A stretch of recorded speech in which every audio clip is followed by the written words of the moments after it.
La question de savoir quels éléments noter sur papier et quels éléments conserver en format numérique est une problématique essentielle dans notre ère numérique. La prise de décision peut être complexe car les deux méthodes ont des avantages qui peuvent être pertinents selon les circonstances. Et c'est ce que nous allons voir dans cette vidéo.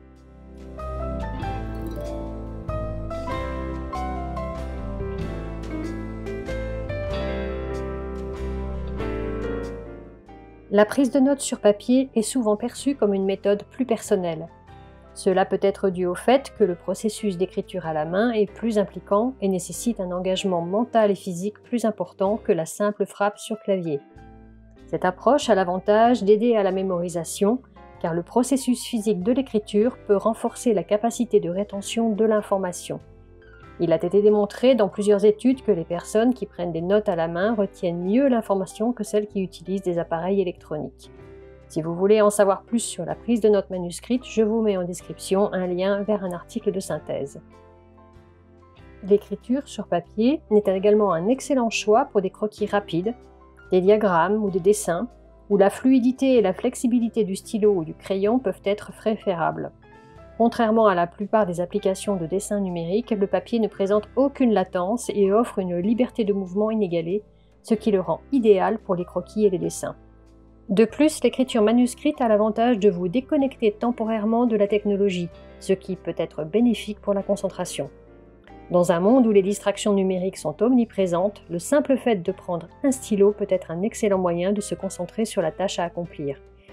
Un carnet ou quelques feuilles et un stylo sont souvent bien plus légers dans un sac qu'une tablette ou qu'un ordinateur. L'écriture à la main peut également être une activité plus flexible et créative, car elle permet de modifier facilement le format, le style et la disposition de vos notes.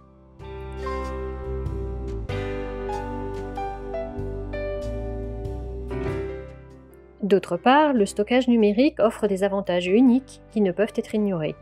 Il est facile à organiser grâce à la possibilité de créer des dossiers, des sous-dossiers, d'appliquer des étiquettes ou des tags et de trier les informations de manière logique. Les notes numériques sont également faciles à rechercher car la plupart des applications de prise de notes ont une fonction de recherche intégrée. Cela signifie que vous pouvez retrouver rapidement une information précise même si elle est cachée au milieu d'une centaine de pages de notes. Pour ma part, j'utilise Notion et la méthode PARA de Tiago Forte pour mes notes numériques. D'ailleurs, ce script a été écrit dans Notion. Si vous souhaitez que je vous explique comment je fais et comment j'ai modifié la méthode pour l'adapter à mes besoins, n'hésitez pas à me le dire en commentaire. Le partage d'informations est également plus simple avec le numérique. Il suffit de quelques clics pour envoyer une note à un collègue ou pour la partager avec un groupe. Cette facilité de partage est particulièrement utile dans un contexte professionnel où la collaboration et le partage d'informations sont essentiels. C'est vrai aussi quand il s'agit de s'organiser avec sa famille ou des amis ou pour un événement particulier. En outre, le numérique vous permet de conserver une grande quantité d'informations dans un espace réduit. Vous pouvez stocker des milliers de pages de notes sur un disque dur ou dans le cloud, ce qui serait impossible avec des notes papier.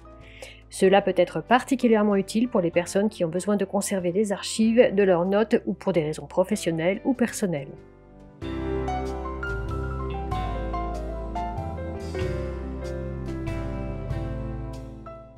Dans l'ensemble, il est généralement recommandé de garder vos notes importantes et permanentes en format numérique pour une accessibilité et une organisation facile.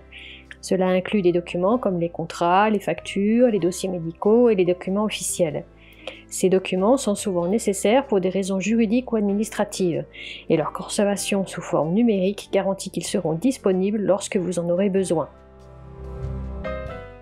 De plus, et je ne veux pas vous porter la poisse, mais avoir ces documents importants en numérique peut être aussi utile quand vous avez un gros problème à l'endroit où vous stockez vos documents. Je ne vous le souhaite pas, bien entendu, mais si vous avez par exemple un dégât des eaux sur l'armoire où vous stockez vos documents importants, avoir une copie numérique peut vous faire gagner un temps considérable auprès de votre assurance. En revanche, pour des réflexions rapides, les idées créatives ou les tâches quotidiennes, un stylo et du papier peuvent être plus utiles.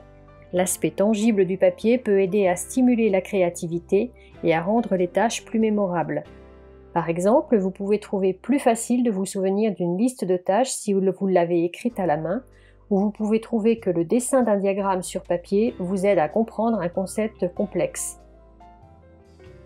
D'ailleurs, je vous avais parlé de ce processus que l'on appelle la carte heuristique ou le mind mapping dans une précédente vidéo. Je vous mets le lien en haut à droite et dans la description. N'hésitez pas à aller la voir si le sujet vous intéresse. Enfin, si vous souhaitez garder vos notes papier au format numérique, il est toujours possible de les prendre en photo et de les insérer dans votre logiciel de notes préféré. Comme cela, plus de soucis si vous perdez vos feuilles ou votre carnet. Si vous me suivez sur cette chaîne, vous connaissez mon amour du papier et des beaux stylos. Pour moi, le papier reste incontournable pour prendre des notes. Mais pour mon archivage, j'utilise également le numérique.